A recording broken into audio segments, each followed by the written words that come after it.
students, myself Dr. Avinash Vyas.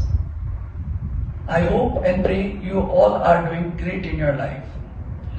आज की इस वीडियो में मैं आपके सामने लेकर आया हूँ एक ऐसे सब्जेक्ट का इंट्रोडक्शन जो BCom final, BBA and CA intermediate और सीएस एग्जीक्यूटिव स्टूडेंट्स के लिए काफी हेल्पफुल रहेगा. And the subject name is income tax. Income tax is a direct tax. It is a prominent and significant source of revenue for the government of India.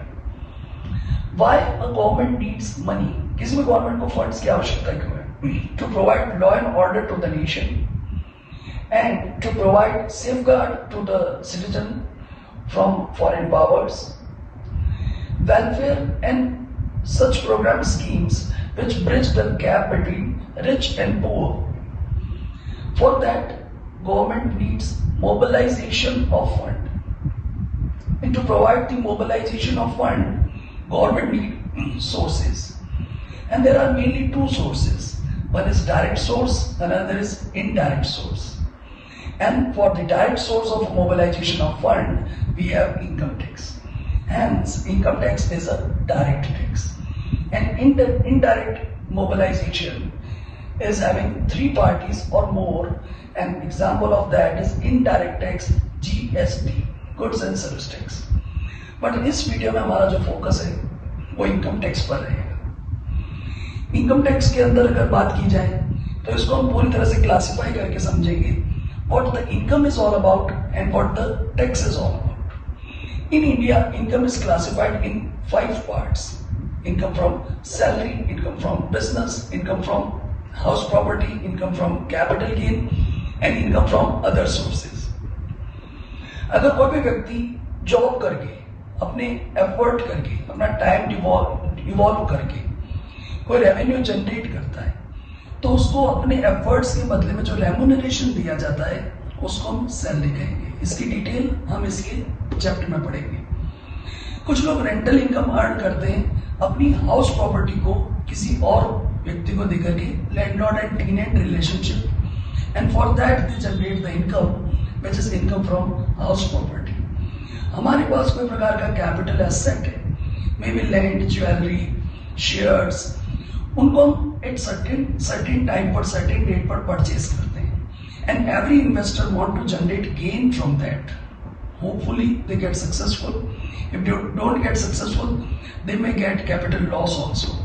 तो उसका भी settlement हम इसी में पढ़ेंगे. बट अगर वो कैपिटल गेन जनरेट करते हैं तो उसकी टैक्सेबिलिटी प्रोविजंस क्या है वो भी हम आगे पढ़ेंगे. तो सैलरी हुआ, बिजनेस हुआ. Business very commonly known as कोई भी व्यक्ति जो कोई वस्तु बेचने का काम करता है वो बिजनेस है. और कोई भी व्यक्ति जो कोई सेवा प्रदान करने का काम करता है, सर्विस, तो वो प्रोफेशन है. उनकी भी इनकम कैलकुलेट करने का अकाउंटिंग तरीका है. बट इनकम टैक्स में क्या डिसअलाउड एक्सपेंसेस हैं, क्या अलाउड और डिसअलाउड इनकम्स हैं, उनका क्या ट्रीटमेंट है, वो करते हुए हम इसकी, तो I usually say it is a journey from wrong profit to correct profit. तो इन पॉइंट्स को ध्यान में रखते हुए पांचों हेड की इनकम की टोटल करते हैं तो हमारे पास में जो रिजल्ट आता है वो कहलाता है ग्रॉस टोटल इनकम.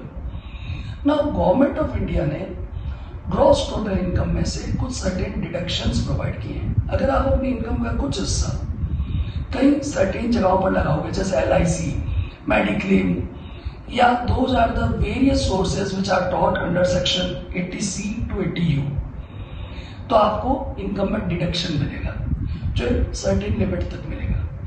देन जो आपका रिजल्ट बचेगा वो कहलाएगा टोटल इनकम. और इंडिया में एवरी ईयर एक एनुअल टैक्स फाइनेंस एक्ट के अंदर टैक्स रेट्स बताई जाती है. उन टैक्स रेट्स के अकॉर्डिंग उस इनकम पे टैक्स लगाया जाएगा. और हमारा मोटा मोटी तौर पे इंट्रोडक्टिव पार्ट में यही रहता है. आने वाले वीडियोस में इंडिविजुअली आपको residential status, important terms which are useful in income tax, उनके बारे में और ईच एंड एवरी हेड के बारे में समझाया जाएगा. Stay tuned, stay happy. Thank you.